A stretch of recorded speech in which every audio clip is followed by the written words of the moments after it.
Welcome to the Process Breakdown Podcast, where we talk about streamlining and scaling operations of your company, getting rid of bottlenecks, and giving your employees all the information they need to be successful at their jobs.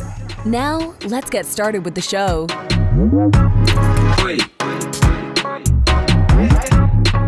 All right, Dr. Jeremy Weiss here, host of the Process Breakdown Podcast, where we talk about streamlining and scaling operations of your company, getting rid of bottlenecks, and giving your staff everything they need to be successful at their job. There's really very few people who I just hit those boom, boom, boom, and today's guest, Geoff Woods, is going to talk about that. And past guests included the show. Check out David Allen of Getting Things Done, Michael Gerber, The E-Myth, Joseph Grenny of Crucial Conversations. When I talked to him, Geoff, I was like, this has sold 4 million copies. That's insane, like the impact. And the one thing is no different, right? So before I introduce Geoff properly, this episode is brought to you by Sweet Process. If you had a team members that ask you the same questions over and over and over, and it's the 10th time you spend explaining it, well, that should probably hit you over the head and be like, there's probably a better way. There's probably a solution. Sweet Process is a software that makes it drop dead easy to train and onboard new staff and save time with existing staff. And you know, Geoff, when I was talking to Owen about it, I realized universities use it, banks use it, hospitals use it, but first responder government agencies use it in life or death situations. I was like, Owen, why do you not tell people that? That's crazy. That's awesome. So I go, I'll tell people on the podcast. So use Sweet Process to document all the repetitive tasks that eat up your precious time so you can grow your organization. There's a 14-day free trial, no credit card, sweetprocess.com, sweet like candy, SWEET process.com. Today, I'm super excited. You know, when they're like, we're going to have a rock star guest today, Geoff Woods. I'm like, I know Geoff. Yeah, he's awesome. I know The One Thing. Geoff Woods is vice president of The One Thing, along with Gary Keller, who founded Keller Williams Realty, and Jay Pappison, co-author of The One Thing. Best-selling book. I suggest everyone read it, listen to it on Audible. I've listened to it at least 3 times, you know, because my one thing should be one thing. I'm a slow learner, Geoff, so I need to keep listening to the messages. And I know, you know, people can engage with you guys in a lot of different respects, and you can go to their website also and check it out. Obviously, theonething.com, and there's a bunch of things, you know, especially the trainings tab. But it's funny, Geoff, I was reading your bio, and I know you. After hearing the Jim Rohn quote, I didn't quite know that the origin is, you know, remember you read that and it says the average of the 5 people you spend the most time with, you know, you are those people, right? And so you set out to surround yourself with those high-level CEOs and successful entrepreneurs. And within a year, you went from employee to entrepreneur, launching a company with the co-authors of The One Thing. And you're on a mission to teach people how to live a life of focus, okay? And so thanks for being with me. I totally appreciate it. The pleasure is mine, Jeremy, and great to see you again. Before we, you know, there's a lot of things we'll talk about, but before we hit record, you talked about you help people form habits, and there's, you know, and you help the community of people form habits. Talk about what you meant by that. Sure. There's a quote in The One Thing from F.M. Alexander. It's my favorite quote. People do not decide their futures. They decide their habits, and their habits decide their futures. And I was listening to my partner, Gary, share that one of the habits that the best habit that he formed was the habit of forming habits. His entire life, he has asked really big questions and set huge visions for what he wanted to accomplish. And when he gets clear on what that big goal is that he wants to achieve, he knows that he has to simply become the type of person who behaves in a way that it would put him in alignment with that goal. And so he just asked the question, what's a habit I can form that would make achieving that possible? And for us, so much, the reason that so many people, when they read or listen to new ideas, that they struggle to put it into action and stay consistent, is they rely on discipline and willpower, when the truth is they need to leverage those things. And if they can form habits one at a time over time, I mean, you really can transform who you are as a person. Tell me I'm curious about your habits, some powerful habits that maybe weren't so easy from the beginning, but once you learn this stuff, you were able to put these processes in place. Oh, dude, I got stories. So one of the things with habits is most people start too big. We have a saying, think big, go small, and trust the dominoes will fall. I remember when I was starting this company with Gary and Jay, one of the things they said to me was the fastest way you can ensure you get out of business with us is to not live the one thing. They're like, you literally, they tasked me with becoming the face of the brand and getting out there and making it a global company. And I get, okay, well, what's the one thing I can do that would make living the one thing easier or unnecessary? And the answer was I had to start acting in order of priority. Okay, well, let's go smaller. What's one thing I can do that would make acting in order of priority easier or unnecessary? I'd have to start thinking in order of priority. Okay, well, what's one thing I can do to make that happen? I can start using, it's a tool we use called a 411. This is a tool that gives you clarity on your priorities. And in a corporate setting, it becomes the backbone of a one-on-one conversation. And I went, okay, well, what's one thing I can do to start using a 411? And that lead domino, that 2-inch little domino that's at the front of all of them, that if you just flick that, everything else falls. I would check my 411 before I checked my email. I would check my priorities before I checked everyone else's. Because let's be clear, that's what's in most people's inboxes. And here's what's interesting, Jeremy. If we followed most people around with a camera, if we watched them through their days, when they open their computer, what's the first thing they do? Go to your email. Until they go to a social media tab? I don't know. A meeting. And then they get out of the meeting and realize they got 5 minutes. So they check email. And then somebody says, oh, hey, yeah, totally. Minutes. Yeah. And before you know it, it's time to go home. And they go, ooh, I was busy. Did I get anything done? Like I know what that feels like. And I know a lot of people are like, oh, that's so true.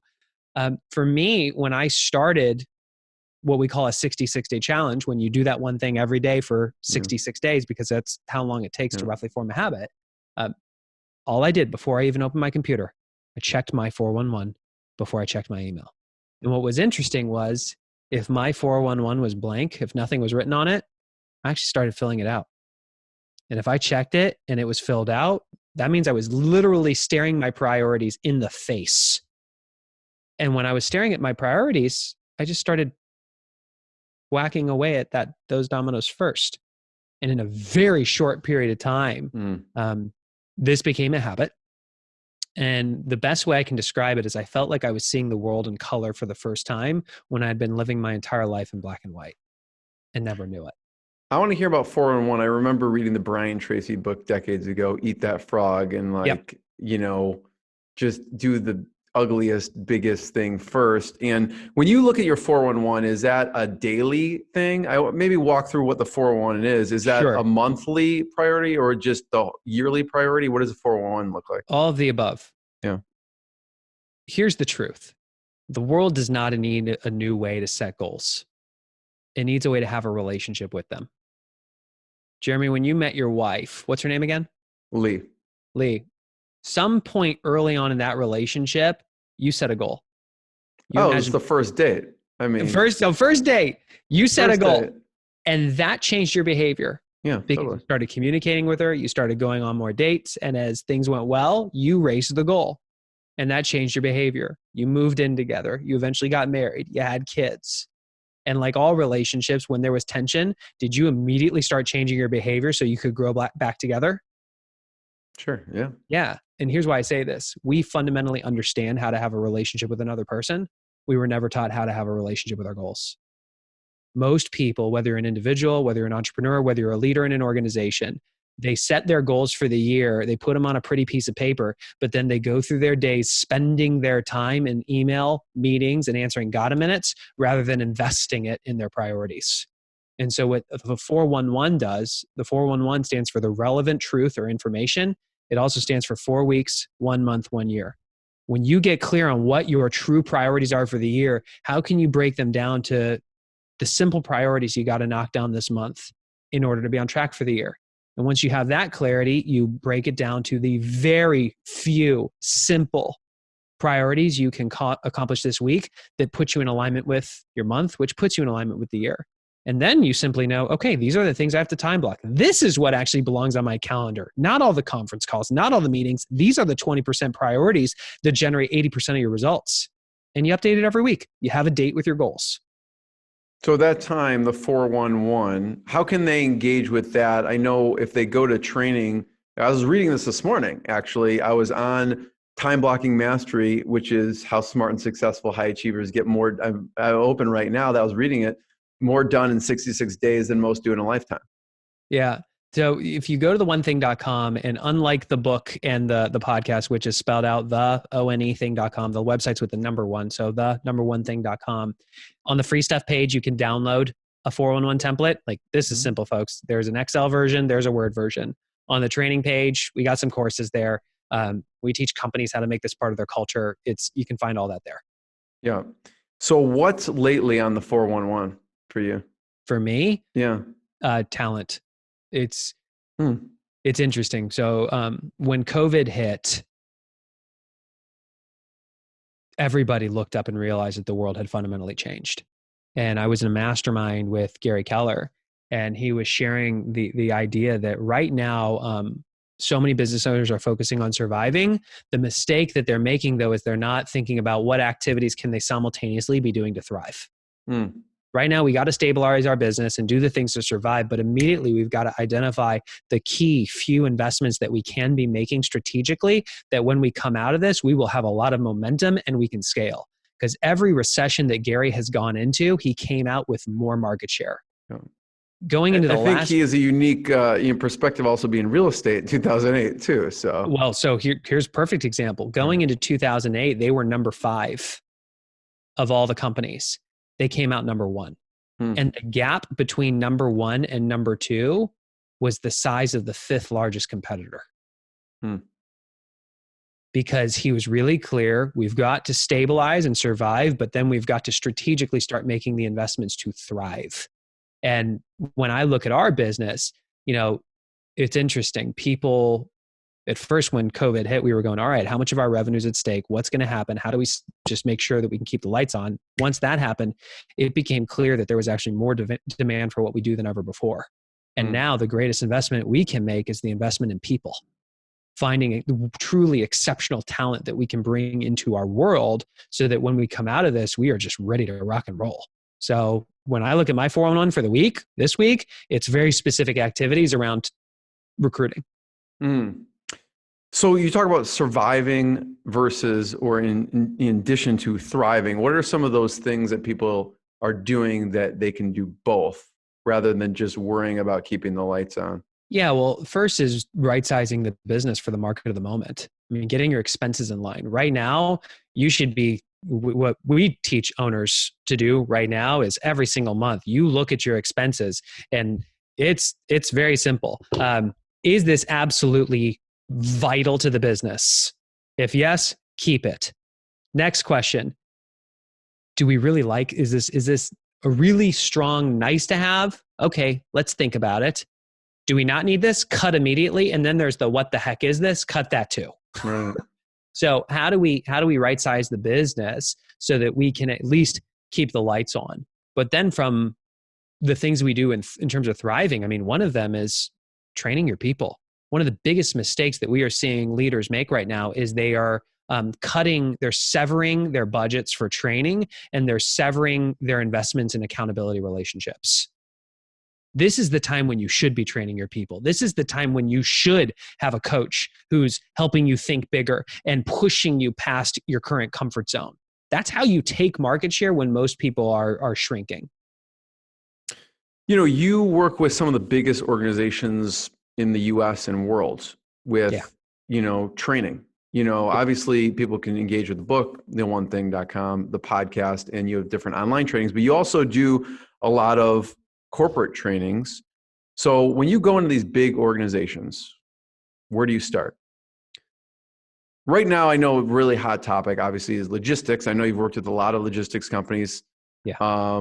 Maybe use that as an example. So we work with a Fortune 50 company in the logistics space. And I think, like a lot of organizations, they are asking the question, how do we do more with less? How can we continue to compete and remain relevant? And when we really peel the onion back, and I don't care if you're in logistics or regardless, the challenges are the same. One, are we really clear? Do we have clarity up and down the chain? What is the one thing for the organization? And for that to happen, what are the priorities? I am not talking about 20 pages long of priorities, which, by the way, I saw a business plan inside this company that was 20 pages long, and we helped them get it down to one side of one page. Mm. We were able to streamline them from 20 pages of priorities down to 6 priorities. 6 dominoes that, in order of priority, that if you just knocked those down, everything else would fall.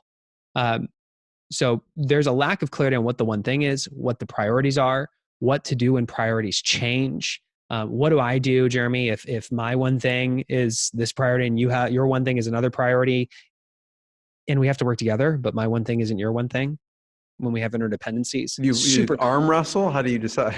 Yeah, well, there's a way to make that decision. Yeah. And how does it go down the chain so that every single person understands the piece of the overall plan that they are responsible for, to the point that they understand these are the 3 to 5 things that absolutely no ifs, no ands, no buts. This belongs on my calendar this week. And until these things are done, everything else is a distraction. And then how do we create a common language so that this can actually become part of our culture? And what we consistently find, everything that we're talking about, by the way, is surprisingly simple, because that's what the one thing is. It's the surprisingly simple truth. Not necessarily easy, but simple. Yeah, not easy. It is simple. But, we consistently hear people in a relatively short period of time say, I am more clear and focused than I've ever been. And they start getting a lot more done in a lot less time, because they stop treating everything like it matters equally, and they identify the thing that matters most, and they do that first. Yeah, you're creating almost a decision-making tree for them. It's like a core values, but with priorities. So Bingo. If you know that, then you can exclude things or eliminate things or add things based on that. Can I share a personal story about this? My first time with this? Yeah. So early on, when we were starting the company, I had to cast a vision for it. And the way that we cast a vision is we create a GPS. It's a 1-page business plan. That's what I was referring to. I created our GPS, and I walked into the boardroom with Gary and Jay, and I handed each of them a copy. It was a single sheet of paper. It had a goal at the top, and it had 3 priorities. That was it. And we started talking about them. Gary and Jay asked a bunch of questions about number 1. I answered them. Said, are we good? And they went, yeah. And so I went and started talking about number 2, because it was the next on the list. And pretty quickly, Gary went back and started asking more questions about number 1. And I remember thinking, oh, he must have just forgotten. So I answered the questions. I asked him if we were good. He said, yeah. I finished at number 2 and then started talking about number 3. And then he started asking more questions about number 1. You ever seen Meet the Parents? Yes. You know, the circle of trust? Yeah. In that moment, I felt like I was not in the circle of trust. I see Jay just like giggling in the corner. I'm going, why does Gary keep going back to number 1? So I did the best I could. I answered the questions and I said, are we good? He said, yeah. And I went back to number 3 and he just stopped me. And he asked a series of questions that shifted the way I view time. He said, Geoff, do you need to do number 3 in order to do number 2? I said, no. He said, do you need to do number 2 in order to do number 1? I said, no. He said, then do me a favor, draw a line between 1 and 2. And he waited and I drew a line across the paper and he said, actually, even better, rip the page in half. Jeremy, I kid you not, he waited while I took my business plan and ripped it in half. And then he said, don't even think about number 2 or number 3 until you've earned the right to by mastering number 1. And this is when it hit me. My entire career, without realizing it, I had unconsciously formed the habit of treating everything like it mattered equally. I saw all the stuff that was on my plate and I told myself that I had to get it all done. And so I just moved each of them forward just a little bit. And a perfect visual of this is imagine a freeway. I mean, Jeremy, imagine every time you drive downtown Chicago, imagine just the traffic jam. You've got thousands of cars. I don't have to imagine it, but I live it. Yeah. Yeah. Gridlocked going down. And imagine if we were all flying above with a helicopter, and in the middle of that sea of cars, we saw a yellow car, a single yellow car. What most people do is they try to move every car forward just a little bit versus asking the question, how do we create a lane so that the sea of cars parts so that that one car that truly matters most can zoom through? That's what we need to be doing in our organizations. It's what we need to be doing as leaders, and it's what we need to be doing in our personal lives. So Geoff, good thing that one thing that you came up with the priority was good, because if you rip the other two off. Yeah. Biggest mistakes. You go into a lot of organizations and you have to cut through a lot of clutter to get to getting from 20 pages to 1 page or whatever it is. What are some of the big mistakes they're making with their thinking or their organization? The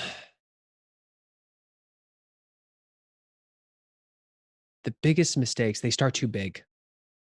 I mean, I said it earlier. Think big, go small, trust the dominoes will fall. And here's what I mean. In 2009, there was a group out of the Netherlands that broke the world record for domino falls. 4.5 million. And we know the best way to knock down a whole bunch of dominoes is to line them up and knock the first one down. And here's what happened. When that leader effortlessly flicked their finger, 94,000 joules of energy was unleashed. That's as much as it would take me to drop and do 545 push-ups. So really think about it. For everybody who's listening, like actually take your index finger, put it against your thumb, and like actually imagine you're flicking a domino and think about how much effort that would take. And now think about how much effort you would have to exert to do 545 push-ups. That one effortless action created that much. Editing team cut. I forgot the question you asked. There was a reason. Here's why we share this with you. If we said, go unleash 94,000 joules of energy, like, how do you do it? The path to getting everything you want is to get one thing at a time. It means we have to think big about being the type of person that could make such a big impact, but go small. Understand that it really comes down to, if I can just effortlessly knock that first one down, that will knock the next one. That will knock the next one. And in a corporate world, or even in your personal life, it's narrowing the scope. People stop because they worry about if they're going to live it perfectly. And perfection doesn't matter. It actually just gets in the way of what's possible. It's all about celebrating progress along the way. So when we go and it's about, okay, how do we really, I know you got 20 pages of stuff, and can we really identify what number one is and prove that we can start to move the ball on that first? Then we earn the right to move the ball in the second. And then we earn the right to move the ball in the third. And you make that part of a culture, they start achieving a whole lot more in a way less time. I want to talk about, Geoff, time blocking. As I review, look through and have listened to one thing, and you have different resources on your site, time blocking, because I'm thinking, okay, well, you check the 411 before email. Mm-hmm.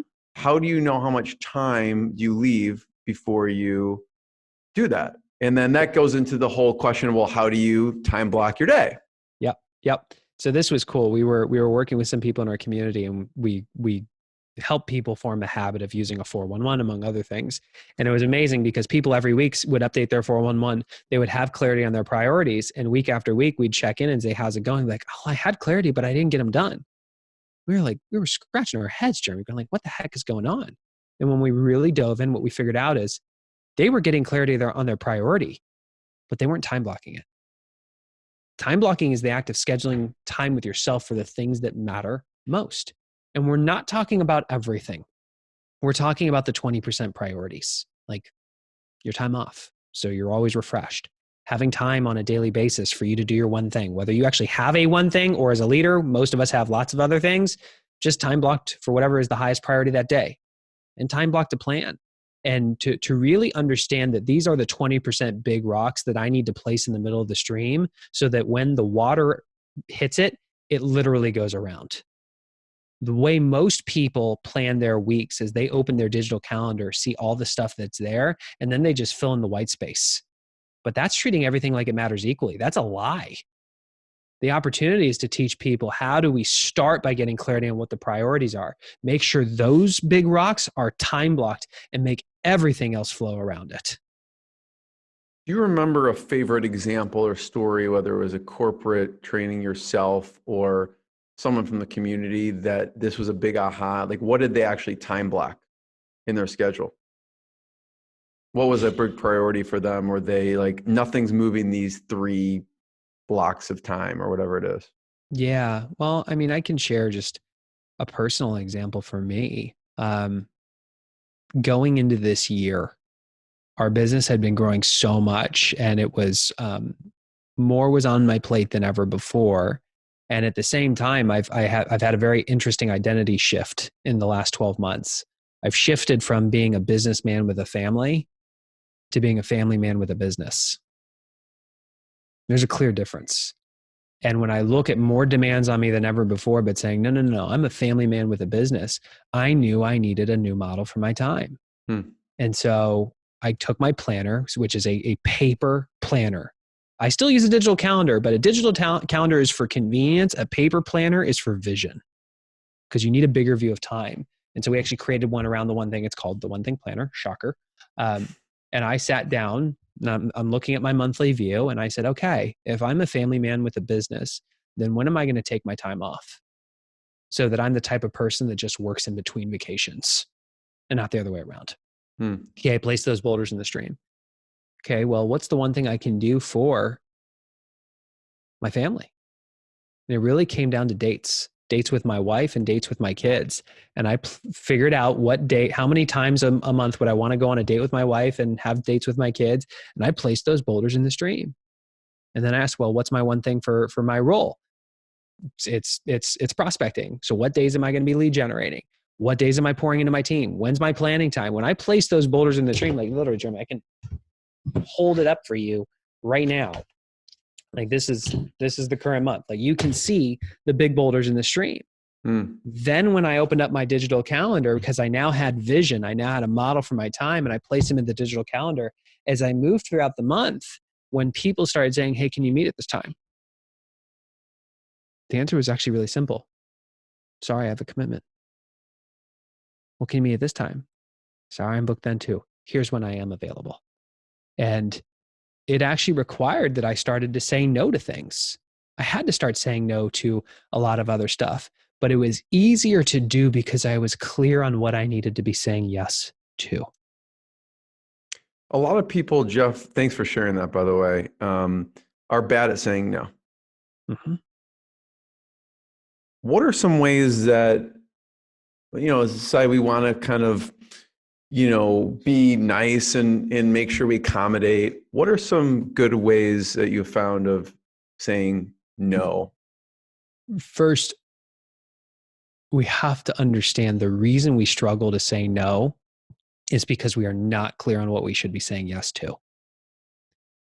Steve Jobs is a perfect example of this. In 1997, when he came back as CEO for a 2-year period from 97 to 99, he took Apple from 350 active projects down to 10. He said no to 340 things they had already said yes to, not to imagine the additional new shiny objects that popped up. They narrowed their focus as a company down to 10 major things, and Apple went on to become one of the most valuable companies in the world.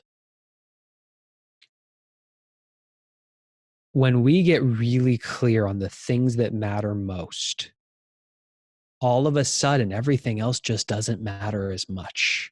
And from a tactical way, how do you say no? You actually don't even have to say no. So this is where, like, when we, inside an organization, when we help them create a GPS, that's the business plan, or a 411, the tool for you to have a relationship with your goals.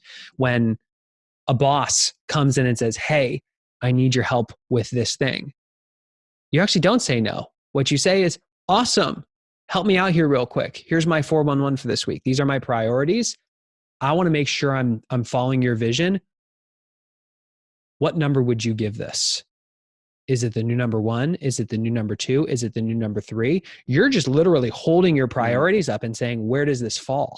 It becomes objective instead of subjective. It's objective. Yeah. And at a senior leader level, I mean, this is what happens inside the Fortune 500 when you're talking about massive business plans and lots of interdependencies, lots of things changing constantly.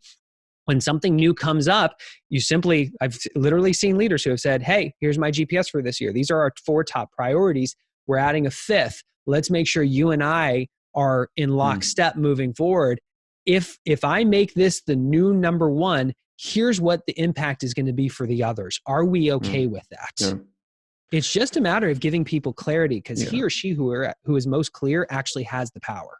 Yeah. What I love about that, Geoff, thank you for walking through that, is that it gives power to the staff of the company, to possibly senior leaders as well. They could be like, listen, I can do what you're saying. Because oftentimes the staff are like, oh, you tell me, you kind of run where there may be like a visionary leader is kind of throwing in different directions. That gives power to the staff to say, cool, I'm happy to do that, but here's the 3 things you told me. Do you want me to that supersede what I'm already doing? And they may then go, no. And here's what's interesting. I remember we were working with, it was Cox, and somebody challenged in the room and just said, okay, I get it. This all sounds really good, but if I get an email from the CEO, I've got to reply. And I just played coach and said, what do you think about that? And the most senior person in the room stood up and said, look, if the CEO emails you or if I email you, do we expect a response? Yes. But do you think we are literally sitting at our desk pressing send, receive, send, receive, send, receive, send, receive, waiting for your email? No. I'm just moving it off of my plate and onto yours.